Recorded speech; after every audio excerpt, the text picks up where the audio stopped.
Hi, I'm Zachary Crawford here today with Complete Human Performance to show you how to do a deadlift. Now when doing a deadlift, it's always off the floor with no momentum. That's where the word dead comes from in deadlift. So the hardest part for people is trying to get to the bar and get tight. You want to have the bar in your hands and you want all the tension in the right places so that when you move, the bar moves. And a lot of people when they're starting out, they're bent over, they have unneutral spine, so like they're rolling and stuff like that. Deadlift is pretty much just a hip hinge exercise, just like all the other ones we've gone over so far. So you want to be hinging at your hips, and you do want your knees bent with this, but you want mostly vertical shins, because we don't want to squat the bar. I'm a taller individual, and because of that, deadlift is particularly hard for me because it's so far away to get to the bar. So the most important thing with deadlift is really getting tight and floating the bar. So floating the bar is where you take all the tension out of the bar and you get it all the way up as tight as possible, so the first inch that you move will move the bar.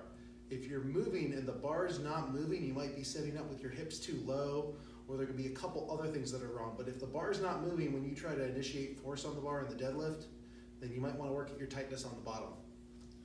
Now, we're going to do conventional here.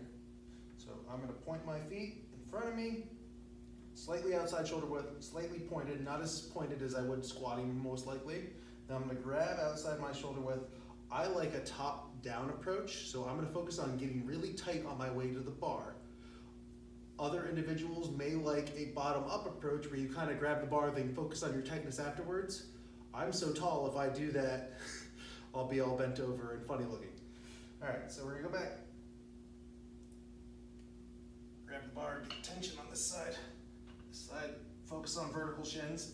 I'm gonna get right here, try to get my lats involved, and I'm gonna try to float the bar. You can see since the bar is pretty light right now, it's moving. Fall backwards a little bit, get tight, and I'm gonna focus on bringing my hips forward and getting tension. So hopefully I have a pretty straight spine when I do that. You don't want a crooked lower back when you're pulling deadlifts. Just like that. Now, sumo on the other hand, you're going to want a wider stance, and it's going to vary based on how tall you are and how lanky you are and your limb lengths and all that. But generally speaking, if you have rings on the bar, you want to have that as a measuring point. I like to try to have my shoelaces around the rings or the knurl. Then after that, I just need to point my toes right at the plates. And once again, you want to focus on getting tight at the bottom, and especially with sumo. If you're not set up right, you're not tight at the bottom, it's a lot less forgiving than conventional. If you try to do sumo untight, the weight's just going to feel substantially heavier than it is.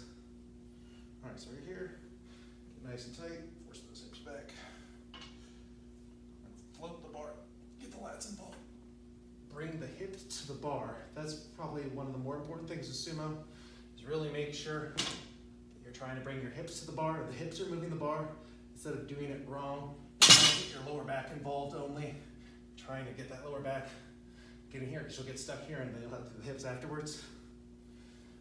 So that's just a quick video on how to do a deadlift.